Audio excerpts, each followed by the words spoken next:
Listening to English conversations is one of the best ways to improve our language skills. Every time we hear real-life dialogues, we pick up new vocabulary and get a better sense of how the language is used naturally in everyday situations. And in today's episode, we're diving into the age-old debate of city life versus village life. Exploring the fast-paced energy, endless opportunities, and vibrant culture of the city, contrasted with the calm, close-knit communities and slower rhythm of village living. Whether you love the buzz of urban streets or the peace of countryside, James and Olivia share honest stories, challenges, and insights about what makes each lifestyle special. Let's start. Hey, James. Sorry I'm a bit late. Traffic was a nightmare. No worries at all. It's the city, right? If you're on time, something's probably wrong. Exactly. Honestly, some days I dream of packing up and moving to a small village. Just birds, trees, and no honking. That sounds amazing, until you remember the nearest decent coffee might be 20 miles away. Touché. But I don't know. I've been feeling kind of burnt out lately. The pace here is exhausting. Everything's so fast, so loud. Yeah, I get that. I used to think the constant motion was energizing, but lately I'm not sure if I'm thriving or just surviving. So you've thought about it too? Leaving the city? Actually, yeah, I grew up in a village, remember? Sometimes I miss the stillness, the sense that time actually exists. Wow, that must have been such a different vibe from this madness. What was it like? Slower, definitely, but peaceful. People actually knew their neighbors. You didn't feel like a stranger in your own street. That sounds nice, actually. Maybe we're not meant to live this fast. Maybe not, but then again, the city has its magic too. Endless opportunities, things to explore. It's addictive in its own way. So true. I guess it's not black and white, more like city speed versus village soul? Exactly. Two different worlds, each with its own rhythm. Ready to dive into the debate? Bring it on. You know, I have to admit, I do love how alive the city feels. There's always something happening. Concerts, art shows, weird pop-up food festivals. Totally. I mean, where else can you find Ethiopian food next to a vegan taco stand across from a 24-hour bookstore? That bookstore saved me during finals week. And the networking, God, the opportunities. Everyone here's chasing something big. Yeah, if you want to build a career, especially in anything creative or tech, cities are where it's at. You're surrounded by ambition. Exactly. There's this contagious energy. Like, if you're not moving, you're falling behind. That's the double-edged sword, though, right? The pressure never really stops. It's exciting until it's not. Yeah, sometimes I wake up and my brain already feels tired, just from the noise, the schedules, the everything. Not to mention the rent prices. Paying a fortune to live in a shoebox and still hear your neighbor's entire podcast recording through the wall. Don't remind me. And public transport, don't even get me started on the broken escalators and rush hour wars. Still, I get why people stay. There's a kind of magic in cities. The diversity alone, it's like the whole world lives here. True, and I've made friends from so many cultures. It's broadened my perspective in ways the village probably couldn't. For sure, cities are messy and maddening, but they can be inspiring too. Agreed. It's like falling in love with someone who drives you crazy, but you can't imagine leaving. Perfect analogy. So, next up, let's talk about the quieter side of life. Bring on the cows and open skies. So, imagine waking up to birds instead of sirens.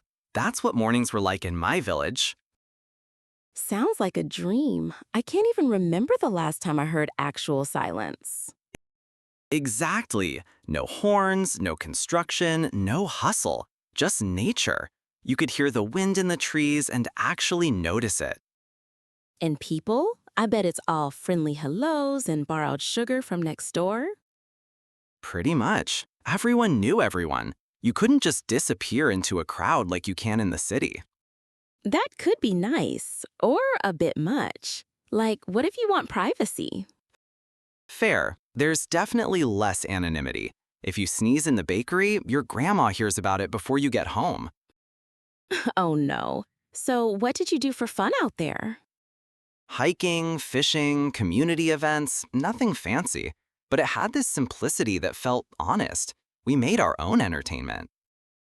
That actually sounds kind of refreshing. No pressure to post it all online, no FOMO. Right? But on the flip side, it could get isolating, especially for someone who craves variety or nightlife. I get that. Like, I love quiet, but I need bookstores and bubble tea once in a while. Yeah, no bubble tea in my village, I'm afraid. So maybe village life is peaceful but limited, and city life is exciting but overwhelming. That's a good way to put it. One offers rest, the other offers stimulation. Depends on what your soul needs more. Deep. So, what about the emotional side of it all? Stress, identity, relationships? Let's dive into that next. You know, one thing I've been thinking about a lot lately is how where we live affects our mental health. Oh, absolutely. Cities are full of people, but weirdly, they can feel super lonely. Exactly. You're surrounded by noise and crowds, but no one actually sees you. It's like emotional invisibility. In villages, it's kind of the opposite. You're never really alone, which can be comforting, but also suffocating if you're someone who likes personal space. Still, I think I'd rather have too much connection than none at all. The cities made me feel disconnected, like I'm constantly busy but rarely fulfilled. Same here. I read this study once that said people in rural areas report higher life satisfaction overall, even if they earn less. I believe that. Happiness isn't always tied to salary or success. Sometimes it's just fresh air, a slower pace, and people who remember your name. Right? I remember walking into the local bakery back home, and the owner already had my favorite pastry ready. Try getting that in a mega mall. Yeah, in the city, they barely make eye contact. It's like we're all machines chasing deadlines. And mental health suffers. So many people burning out, dealing with anxiety, even depression, and it's normalized. Exactly. In villages, people check in. They notice if something's off. That kind of community, it heals. But you also have to fit in.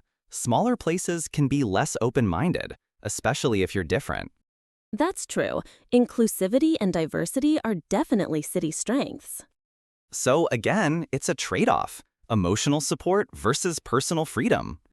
Man, this is harder than I thought. So where does that leave us? At the final question, which life actually works best, long-term? After all this, I'm still not sure which side I'd pick if I had to choose, city or village. I feel the same. Both have their ups and downs. It really depends on what stage of life you're in. Exactly. When I was younger, I thought the city was the only place to be. Now, I'm starting to appreciate quiet more. Yeah, and sometimes the village's simplicity can be a breath of fresh air. But I also miss the buzz of city life. Maybe the best thing is to find a balance. Enjoy the perks of both worlds when you can. Couldn't agree more. Life isn't just one way or the other. Totally. It's about what feels right for you at your own pace. Well, I guess that's enough heavy talk for today. Definitely. Maybe next time we should just talk about something light, like what's the best pizza topping? Deal, you're on. All right, I better get going. Thanks for the great chat, James.